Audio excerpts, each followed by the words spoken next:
Hello, I'm Lawrence Owen. This is Colts Law, and I want to say welcome everybody here on Sportscaster.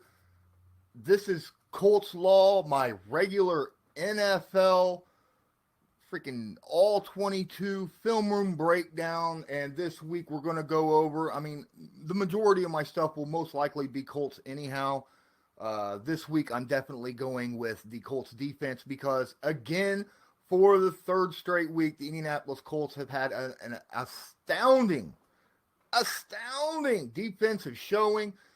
2 pick sixes, 3 interceptions total, and another safety. 2 weeks in a row for that safety. The Colts right now are leading the NFL. They're only giving up 225 yards a game. That's number one in the NFL.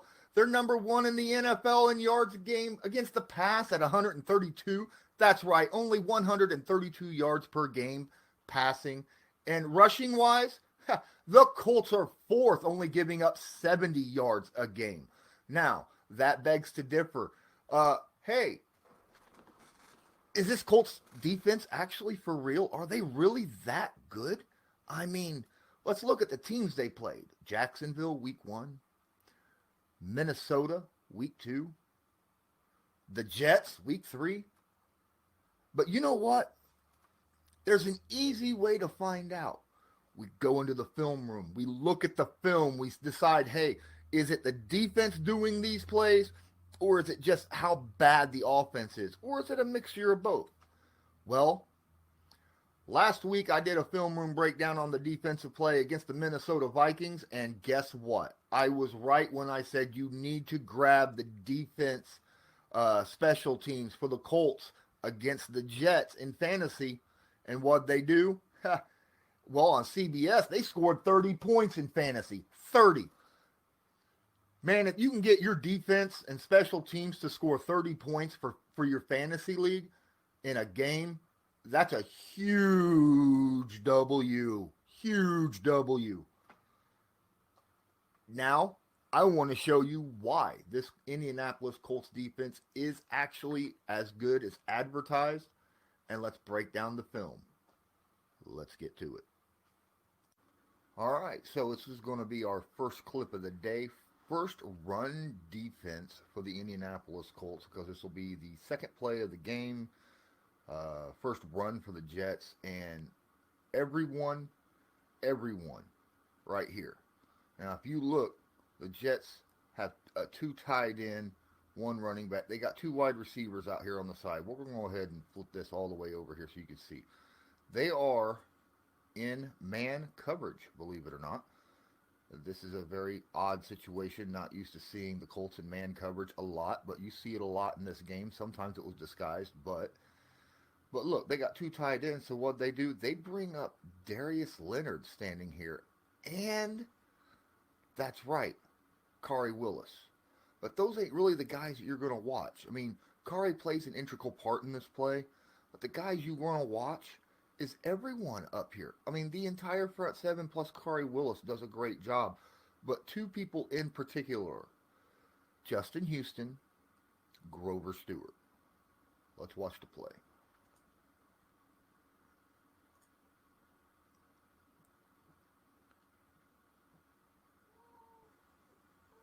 Oh my. Oh my. That's like an entire win for everyone on that defense. Big time win. Now, what we're going to see here is DeForest Buckner is going to get double teamed. And he's not going to give up the yards. As a matter of fact, he's going to be able to move freely as he wishes, which is, well, not as he wishes. Obviously, if he wished, they wouldn't be there. He'd just run up and do the, tackle on his own. But he's not pushed around by a double team. Grover Stewart, same way. And I've said this all off season after they got DeForest Buckner. Grover Stewart always got the double teams. You can't single block Grover Stewart, because if you do, he's just too big, too powerful. He will make plays in the backfield. DeForest Buckner is the exact same way. And you can't double team both of them, because that's going to leave somebody freed up. And that's Watch what happens here. This is just unreal. This is what I was talking about all off season. Okay, watch the 2D tackles. Watch them. Watch how they handle their own on this line as it happens. Double team, double team. He has to move up to make sure Okereke. Yeah, Gore ain't got nowhere to go. Nowhere to go at all. And that is simply because Stewart and DeForest Buckner have their guys, and they've got it. Now, a big thing that happens here, stupidity. How in the world do you put... Watch Justin. How you put a tight end on Justin Houston? That right there, that blows this up because Justin Houston collapses that edge all the way down. That shrinks this entire thing all the way up, which now means Leonard has a free shot up through here. Willis has a free shot. As you can see, Willis has the edge. Autry has the edge. All you need is someone to slip through here and grab Gore, and that somebody is Grover Stewart in the back. 1 yard loss.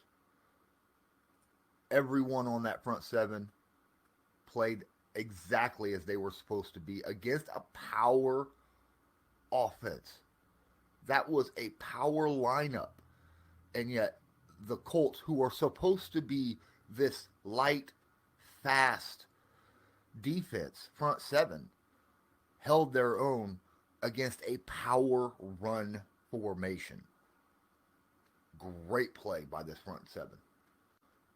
All right, so not all the passing woes the Jets had were because of the Jets, because of Sam Darnold, the lack of receivers, or the coaching staff. A lot of it had to do with the Indianapolis Colts front seven playing incredibly well this game. In this play, again, we see 2 tight end formation. We got 2 running backs, 2 tight ends, and a wide receiver. In this play, you're going to see 2 things. Al-Quadin Muhammad is going to do something that's very impressive because Chris Herndon is supposed to get a chip on him before he goes out on a route. Muhammad avoids that chip.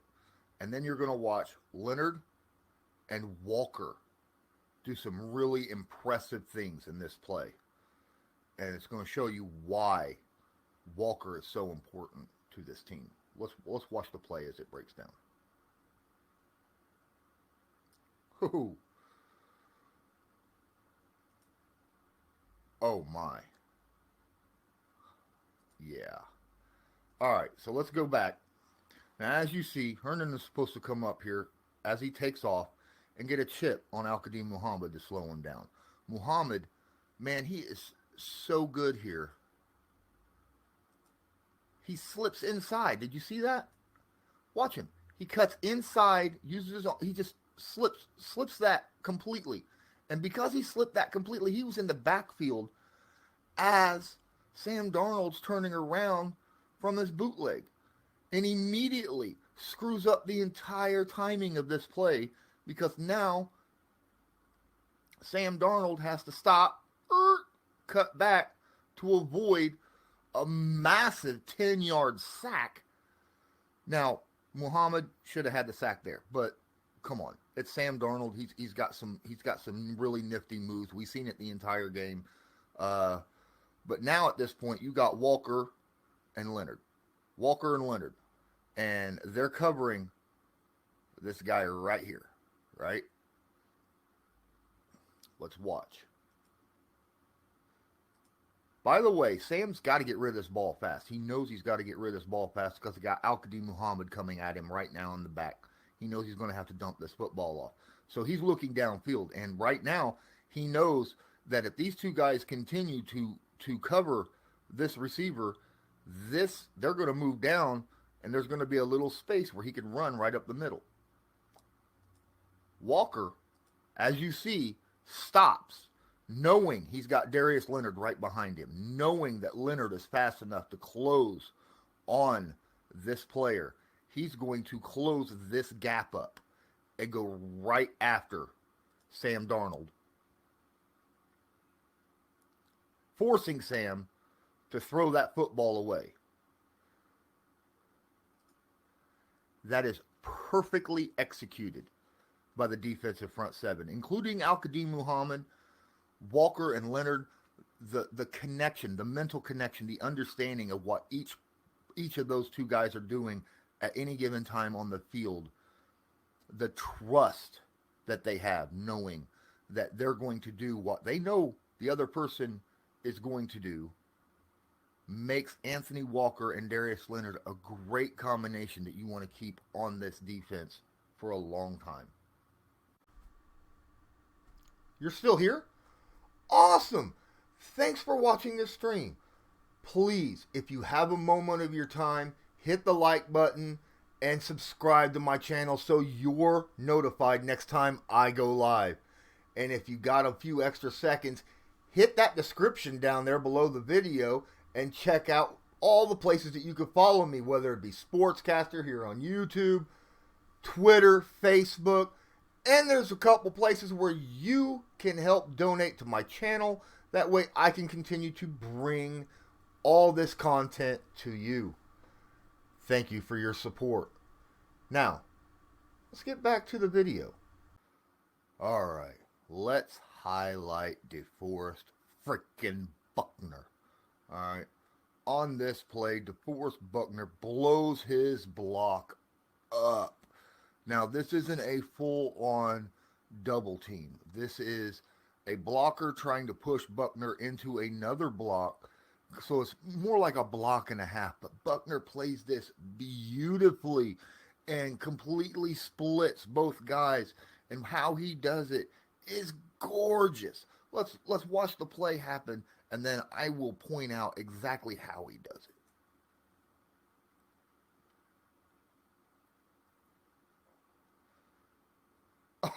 Oh my.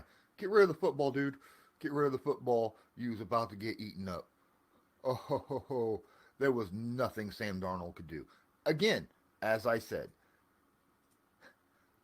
pass rush is unbelievable in this game. Now, you got the right guard on DeForest Buckner. Or no. The center, I believe, is on DeForest Buckner. And he's going to try to push him into the right or left guard, okay? And watch what Buckner does. As soon as the center's hand comes up to block him, this is hard to watch, but it's so fast you almost don't see it. Watch Buckner's right arm and the center's left arm. Watch what he does. And then oh, good Lord. This is scary how good this is. Slap! Nope. Then he turns in, right up, and boom. Oh, my. Oh, my. That arm comes up. He's ready to block him into the left guard. He slaps that, dips his shoulder underneath the arm after he slaps it. Now, he's behind the center already. He's done. Now, all he's got left is the left guard. He's going to use his arm to push away from the left guard so that he's got a freedom in the backfield, instantaneous. It was like snap, snap, gone. Okay? And that's what you get from DeForest Buckner. He is so quick with his hands. He's got great body control.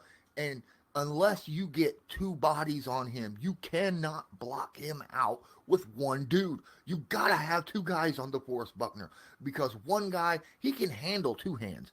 Four hands is a little bit more difficult for him. He can still do it, but two bodies, four hands, it's hard to slap four hands. But one or two hands, oh my goodness, that's like taking candy from a baby. You cannot do that to DeForest Buckner. He's going to end up forcing quarterbacks to run for their lives and throw the football away. And he still wraps him up and brings him to the ground. DeForest Buckner is worth every penny of the first round pick and the $21 million a year that the Indianapolis Colts are paying him. For the second week in a row, the Indianapolis Colts acquired themselves a safety on defense. Once against the Vikings last week, once against the Jets this week. And on this play, I have to imagine that both the outside defensive end pass rushers, Al-Quadin Muhammad and Justin Houston, had to have gotten together on this play because it worked out so well. During the huddle, before the snap, before they lined up, they've had to have talked to each other. And I will explain why right after we watch the safety, and then I break down what happened.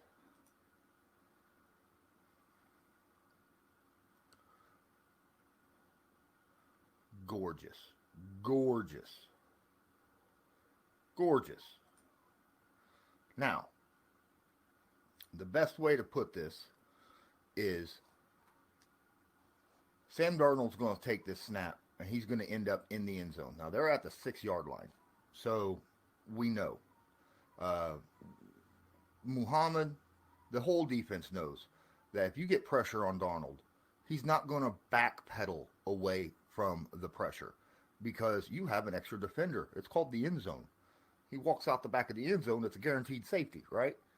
So I could only imagine that Al-Quadin Muhammad and Justin Houston talked to each other and said, hey, Buckner, Autry, you guys hold the line up front. Try to get your pressure up the middle. But if you can't, that's fine. Muhammad is going to power rush his blocker straight into Darnold, which is going to force Darnold to make a decision. A, step back or step up. If he steps back, obviously, you got the back of the end zone to deal with, like I said. So you expect him to step up, which means these guys have to hold their own and collapse the pocket just a little bit. They ain't got to collapse it much. They just got to get that sucker back there about the 2 or 3 yard line. Justin Houston then can take the inside swim underneath.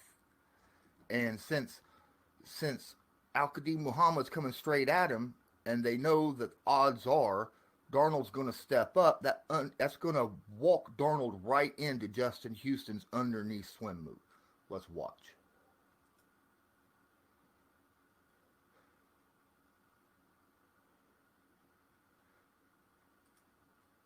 There's the power rush. See, Houston's got the underneath, and Darnold just walks right into him. That is what I call a thing of beauty. It's like it was orchestrated. It's like they knew exactly what they needed to do to get this safety. Go straight at him, make him step up right into the waiting arms of the guy who knew he was going underneath and taking the inside move on that defensive end. It's a safety all day. The Indianapolis Colts defense has been stellar. Now, yes, they played the Jags, they played the Vikings, they played the Jets. But let's face it, every NFL team out there is an NFL team. They're not college football players, okay? They're not high school football players. These guys they are the best of what college had to offer.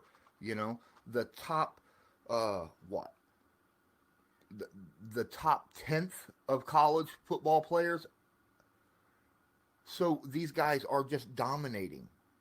The Colts defensive front seven has been dominating the first 3 weeks. I can't wait to see what they do against the Chicago Bears next week and their offense. Let's see what happens then. Now, the Chicago Bears have indeed actually named Nick Foles their starting quarterback rather than Mitchell Trubisky for this coming matchup against the Indianapolis Colts. But so you're not going to get to see the same Chicago Bears, the same 3-0 Chicago Bears that we have seen these previous 3 weeks. Thing is, Nick Foles, last time he played against the Indianapolis Colts, I believe they beat him something like 30-6 as well. I mean, it was a thumping there as well, and I'm almost positive that offensively, Foles had more talent around him with the Jaguars last year than what he has with him right now with the Chicago Bears. He had Fournette at running back. He had DJ Shark. He had D.D. Westbrook. He had a bunch of these very good weapons on offense. plus the offensive line that the Jacksonville Jaguars had. Last year, they were a pretty solid running team. Fournette had over 1,000 yards rushing.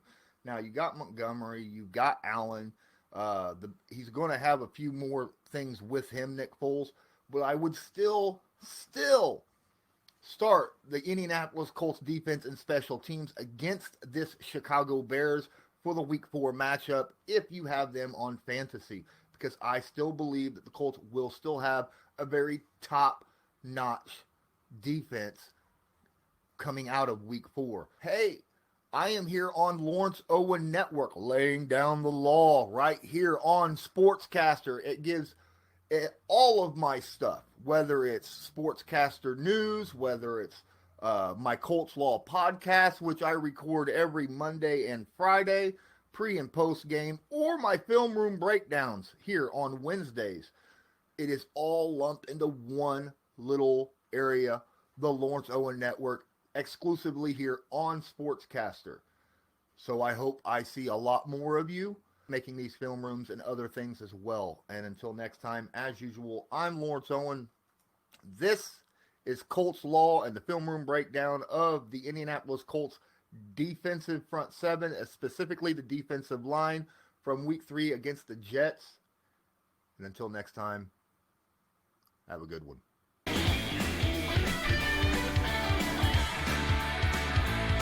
Just because a player's not a household name doesn't mean we can't make him a household name.